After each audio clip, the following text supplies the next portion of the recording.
యుతమైనటువంటి పదవిలో ఉండి, ఆయన ఒక మీడియా పర్సనే కాదు, ఆయన ఒక మెంబర్ ఆఫ్ లెజిస్లేటివ్ కౌన్సిల్ లో ఉన్నాడు, అంటే పెద్దల సభలో ఆయన ఉన్నాడు.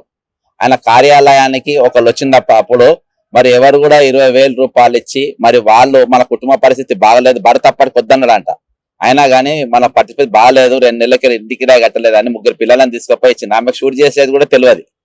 అసలు డబ్బులు ఇచ్చింది, తీసుకున్నాడు, ఇన్స్టాగ్రామ్ లో వచ్చింది. వీళ్ళిద్దరు లవ్ మ్యారేజ్ కాబట్టి ఆపోజిట్ సైడ్కి వెళ్ళి ఎత్తి పొడుపులు జరిగినప్పుడు ఆ వీడియో తీయమని అప్పటికి 3-4 సార్లు పోయిండు.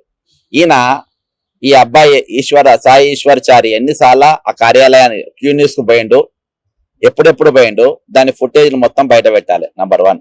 రెండవది, బాధ్యతాయుతమైన 2 రంగాలలో ఉన్నారు. ఒకటి ఎమ్మెల్సీ, రెండోటి మీడియా వాళ్ళు వాళ్ళ ఆఫీసులో అయినా కిరోసిన్ తెచ్చుకుంటుండా, పెట్రోల్ చేసుకుంటుండా, పోసుకుంటుండా, కాలబెట్టుకుంటుండా, ఇవన్నీ జరుగుతూ ఉంటే వాళ్ళందరూ ఏం చేసిండ్రు? వాళ్ళందరూ ఆపడానికి ప్రయత్నం చేయలే. ఈ రోజు మీరు వెనక బ్యాక్గ్రౌండ్ వాయిస్ స్పష్టంగా వినొచ్చు, నువ్వు బీసీ కోసం చచ్చిపోతున్నావు కదా, బీసీ కోసం చచ్చిపోతున్నావు, కానీ ఎగేసి అదే మొత్తం డైవర్ట్ చేసే ప్రయత్నం అక్కడ జరిగింది. 2వ పాయింట్.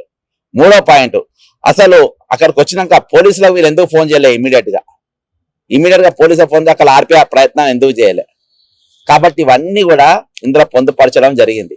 ఇంకోటి, వాళ్ళు ఆపిన తర్వాత కొంతసేపు ఆపి దీన్ని రాజకీయంగా మనం వాడుకునే ప్రయత్నం చేద్దాం, రాజకీయాలు వాడుకుందాం అనే ఉద్దేశంతో కూడా కొద్దిసేపు ఈ తమాషాలన్నీ నడిచినాయి.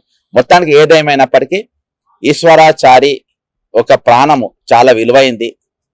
ఈరోజు దాన్ని 10 లక్షలతోనో 20 లక్షలతోనో ₹1,00,00,000తోనో వెలగట్టలేనిది. ఎందుకంటే ఇవాళ ఏం చెప్తుంటారు, రైట్ టు డిగ్నిటీ